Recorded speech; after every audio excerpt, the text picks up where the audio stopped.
Come thrifting with me.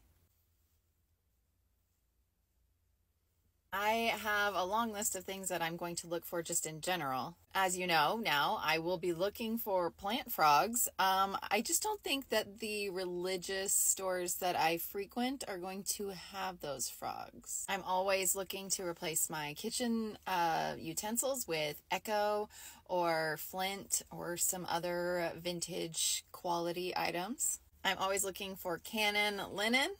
I also am looking for storage solutions. I am trying to organize some of the spaces in my house that kind of stress me out or overwhelm me a little bit.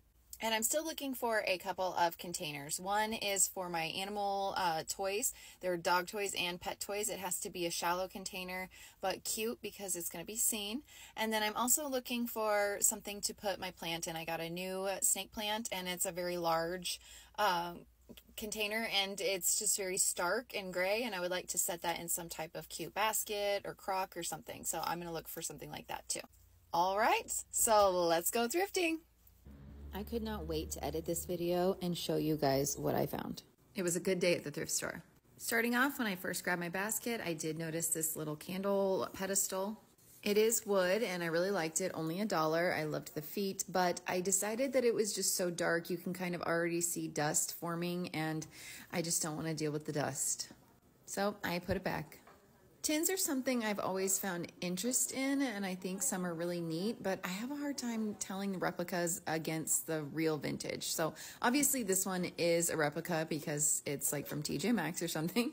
But like this one says replica of a 1914 design, but then also on the side it has a 1979 and it looks a little bit more aged. So is this old or is this not old? I don't know. The barcode on the bottom suggests not. Anyway, moving on. I did see they had Mother's Day cards out. I did scan those and grab 3. They're not vintage, but for $1, I couldn't pass it up. Seriously, check out your thrift stores for cards. This little shelf/container caught my eye, and then I unfortunately saw the NFS, which means not for sale, but it is Tupperware, and gosh, I really wish they were selling this. Kudos to them for using it as a shelf, though. They had a couple cute little preschool graduation cards. I do have a niece that's coming up on that soon, so I grabbed it for $1.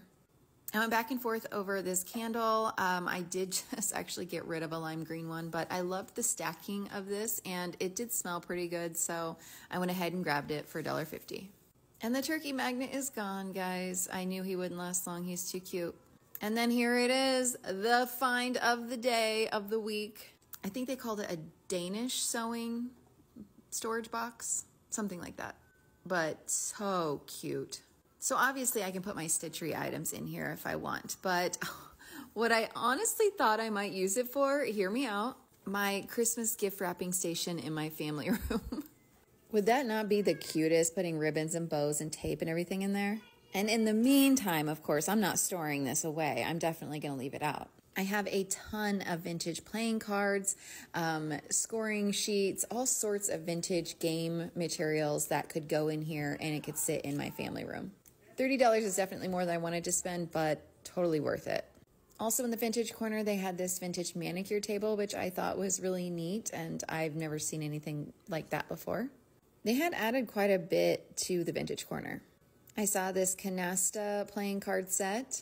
As I mentioned, I have a lot of older playing cards, bridge cards. I don't have a canasta set. Unfortunately, it said that the rules for playing were inside. There weren't, but there was a vintage deck of cards.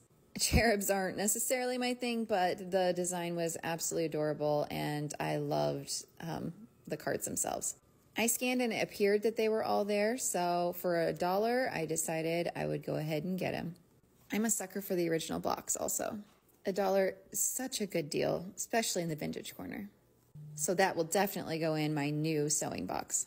I have a lot of cottagecore girlies that follow me and have asked if I ever see floral kind of cottage vibes, and I found quite a few today. So this is just one of them. I thought it was so cute. I debated getting it for Valentine's, but I did leave it behind. Super cute though.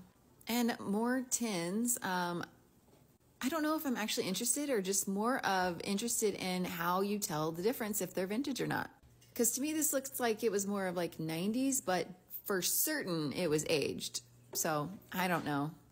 A couple of you had said that you thought maybe the ducks nested, and so I checked that out. They did have a seam, but even though they opened and they stored stuff, I don't think that they could quite nest inside of each other. This was such a cute little blue dish, but I feel like it might be missing a lid. I don't know. And another tin. Have these been there the whole time? And oh my goodness, look at this little pear-shaped floral dish, trinket dish. Oh my goodness. Maybe it's a salt cellar. I don't know. It is absolutely adorable. I love them. $1 each. I have so many little jewelry dishes around my house, so I definitely didn't need them. So I actually was thinking it over and I put them back while I looked at a few other things. As you guys know, I got that little black dictionary, so when I saw this little red one, I was interested, but $10. I guess if it's from 1897, it's worth it. But then I saw this little book, which I thought would just honestly be really cool to look at, but $6. Couldn't do it. I finally decided that these two trinket dishes would be perfect for the gift idea that I have that I've been collecting little dishes for. So now that I remembered that, I grabbed them. And another floral cottagecore lamp. The carnival glass is still here, but it is marked down. I feel like the blue is a very specific type of person, you know? I really liked this until I picked it up and realized that it was plastic and not metal, so definitely put that back. I came so close to buying one of these bamboo containers for my candles and thinking that I might be able to sort and organize my candles, my tapers in it. So when I saw this, I was so excited. I have bought one off of Amazon before for like $28. So for this one to be $4 and adjustable, absolutely. And if it doesn't work out for my candles, I know I can use it in my kitchenette when it's done. So the item was definitely big enough that I had to grab a cart. Haven't had a cart in quite a while. So after I move stuff over, go to part 2 to see what else I got.